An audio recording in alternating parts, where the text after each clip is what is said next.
이 시간 우리 함께 읽으실 하나님의 말씀은 잠언 17장 15절로 28절까지 말씀입니다. 잠언 17장 15절로 28절까지 말씀, 제가 가진 성경 구약 성경 929페이지입니다. 잠언 17장 15절로 28절까지 말씀, 이 시간 제가 한 절, 여러분이 한 절, 우리 한 절씩 교독하신 후에 마지막 28절은 한 목소리로 합독하도록 하겠습니다. 악인을 의롭다 하고 의인을 악하다 하는 이는 두 사람은 다 여호와께 미움을 받느니라.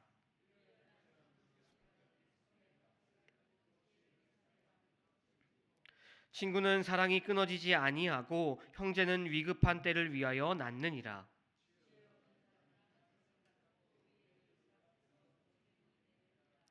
다툼을 좋아하는 자는 죄과를 좋아하는 자요 자기 문을 높이는 자는 파괴를 구하는 자니라.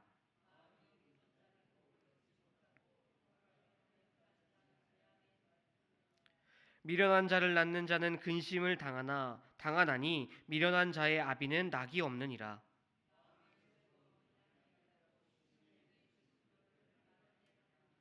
악인은 사람의 품에서 뇌물을 받고 재판을 굽게 하느니라.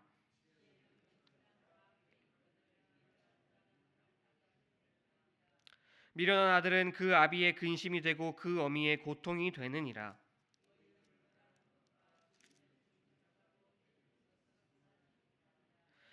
말을 아끼는 자는 지식이 있고 성품이 냉철한 자는 명철하니라.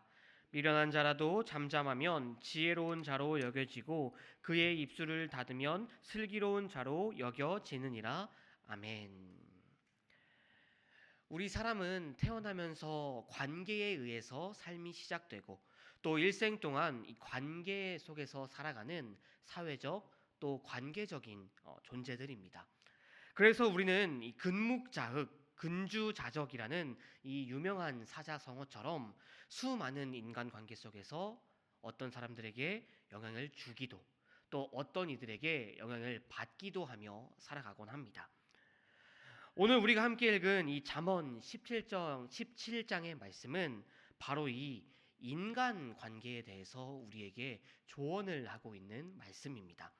17장의 전반부인 1절부터 14절에서는 너희가 좋은 사람들, 좋은 친구, 좋은 형제, 좋은 이웃을 사귀어야 한다라고 우리에게 조언하고 있다면 후반부인 15절부터 28절에서는 우리 자신이 다른 사람들에게 좋은 친구, 좋은 형제, 좋은 이웃이 되어야 한다라고 우리에게 이야기하고 있습니다. 그렇다면 성도 여러분, 우리는 어떻게 해야, 어떤 모습을 갖고 또 어떤 삶을 살아가야 다른 사람들에게 선한 영향력을 끼치는 좋은 친구가 될 수가 있는 것일까요? 오늘 이 시간 이 솔로몬의 교훈을 통해 이 땅에서 우리가 어떻게 해야 선한 영향력을 끼칠 수가 있는지 함께 나누어 보도록 하겠습니다.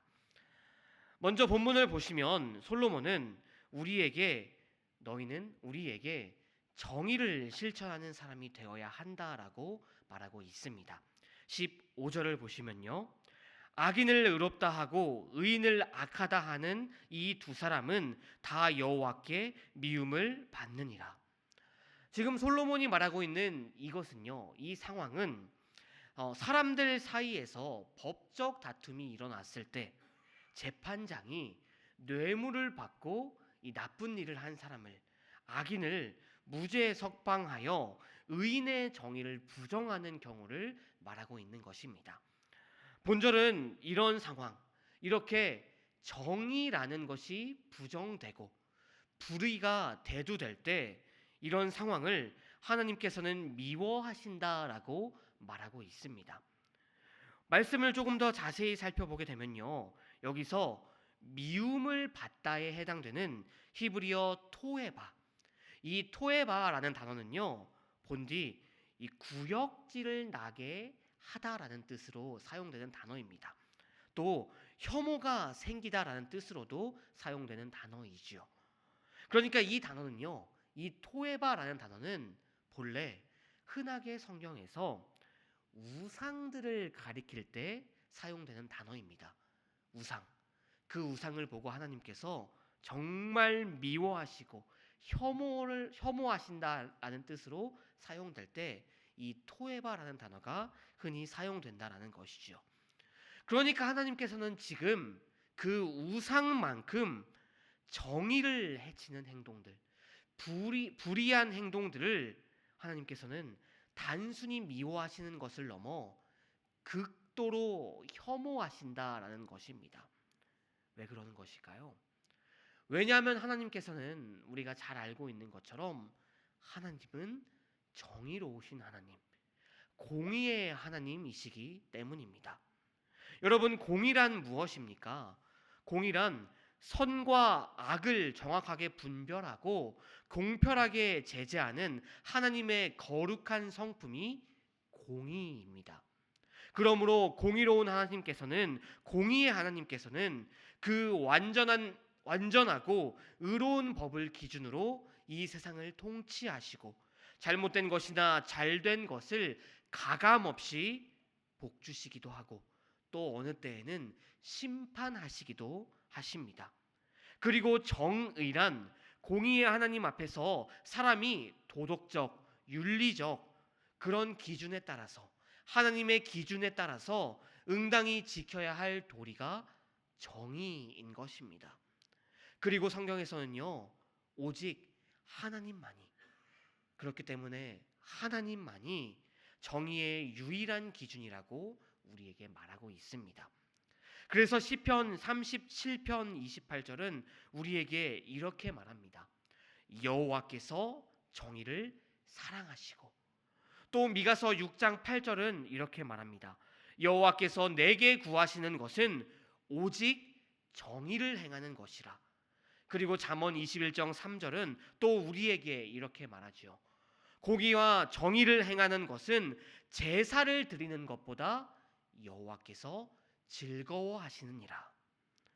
성도 여러분, 하나님께서 원하시는 세상은요, 하나님의 공의가 바로 세워지고 사람들 사이에 정의가 공기처럼 살아있는 세상입니다. 그러므로 말씀을 믿는 우리들은 이 땅 가운데에서 하나님의 정의와 하나님의 공의를 지키기 위해서 우리의 영역 안에서 최선을 다하여 정의를 실천해야 하는 것입니다. 그리고 혹시 우리가 바꾸지 못하는 그러한 영역이 있을지라도 실망하고 절망하는 것이 아니라 그 부분은 하나님의 주권을 신뢰하며 기도하며 나아가는 것, 바로 이것이 주님의 백성인 우리가 해야 하는 일들인 것입니다. 여러분, 정의를 실천하는 것, 그리고 그것은요, 주님을 뜻을 따르는 것이며 이 세상에서 선한 영향력을 끼치는 좋은 친구가 되는 법입니다. 바로 없기는 오늘 말씀에서 솔로몬이 우리에게 말하는 것처럼 우리가 다른 사람들에게 좋은 친구가 되기 위하여 그 무엇보다도 먼저 주님의 정의와 주님의 공의를 지켜 나아가는 저와 여러분들이 되기를 소망합니다. 다음으로 솔로몬은 우리에게 마음을 바르게 하는 사람이 되어야 한다라고 말하고 있습니다. 20절입니다. 마음이 굽은 자는 복을 얻지 못하고 혀가 패역한 자는 재앙에 빠지느니라. 또 22절에서는 이렇게 이야기하죠. 마음의 즐거움은 양약이라도 심령의 근심은 뼈를 마르게 하느니라. 지금 솔로몬은 우리가 어떤 마음을 갖느냐에 따라 우리의 말뿐만이 아니라 건강에도 영향을 줄 수 있다라고 말하고 있습니다. 그러니까 우리가 이 세상을 살아가면서 우리의 마음을 바르게 세워야 한다라고 말하고 있는 것이죠. 여러분, 그렇다면 우리가 우리의 마음을 바르게 세우기 위해서는 어떤 것을 해야 하는 것입니까? 세상 사람들이 말하는 것처럼 막 명상하고 이렇게 막 집중하는, 마음을 평안하게 하는 그런 시간을 우리가 가져야 하는 것일까요? 그러나 우리 그리스도인들이 마음을 바르게 하는 방법은요, 그런 방법이 아닙니다. 그런 세상의 방법이 아니죠. 우리가 마음을 바르게 하는 방법은요, 우리의 마음에 하나님의 마음을 품는 것입니다.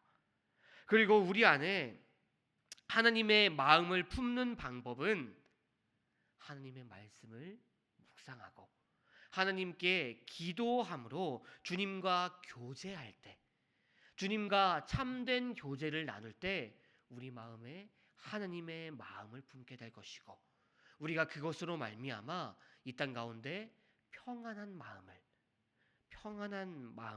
바른 마음을 품게 되는 것입니다. 너희 안에 그리스도의 마음을 품으라는 빌립보서 2장 5절의 말씀처럼 우리가 주님의 마음을 품을 때 우리는 하나님과의 좋은 관계를 맺을 뿐만이 아니라 하나님과 뜻깊은 뜨거운 관계를 품을 뿐만이 아니라 그것은 이 땅 가운데에도 이어지게 될 것이고, 그것으로 말미암아 우리는 우리의 친구, 우리의 형제, 우리의 이웃과의 관계에서도 정말 좋은 관계, 또한 그들을 변화시키는 선한 영향력을 끼치게 될 줄로 믿습니다. 마지막으로 본문은 바른 말을 하며 동시에 때에 맞는 말을 할 때 우리가 이 선한 영향력을 끼치는 좋은 친구가 될 수가 있다라고 말하고 있습니다. 27절과 28절입니다. 말을 아끼는 자는 지식이 있고 성품이 냉철한 자는 명철하니라. 미련한 자라도 잠잠하면 지혜로운 자로 여겨지고 그의 입술을 닫으면 슬기로운 자로 여겨지느니라. 우리가 이 잠언 말씀을 오늘 한 주 동안 계속해서 살펴보았던 것처럼 이 말은요 너무나도 중요한 것입니다. 우리의 말에는 힘이 있다라고 말하는 것처럼요, 정말 이 언어에는 엄청난 힘이 있습니다. 언어는 우리를 정말 높여줄 뿐만이 아니라 동시에 언어는 재앙을 여는 문이고 혀는 자신을 베는 칼이 되기도 합니다. 우리의 입은 기쁨에 여는 문이기도 하고 또는 타인을 세우는 지지대가 되기도 하지요. 그렇게 여러분, 우리는요 말을 해야 할 때, 또 말을 삼켜야 할 때를 잘 구분할 수가 있어야 합니다. 바른 말도 적절한 때를 맞추지 않으면 오히려 역효과를 내기도 하는 것처럼, 잠언이 말하는, 오늘 말씀이 말하는 것처럼 우리는요 정말 때에 따라서 할 말을 감추고 참는 그런 지혜로운 모습도 보여야만 할 것입니다. 그리고 여러분, 그런 분별력은요, 우리가 어느 때에 어떤 말을 해야 하는지 정말 그 분별력은요 오직 우리 안에 지혜가 있을 때야만 가능한 것이지요. 주님께서 주시는 지혜가 있을 때, 주님의 말씀을 묵상하고 또 주님께 기도하며 나아갈 때, 그래야 할 때, 우리가 주님께 지혜를 구할 때 주시는 그 지혜가 있을 때 우리는 바른 말을 할 수가 있을 것이고 때에 맞는 말을 하게 할 수가 있을 것입니다.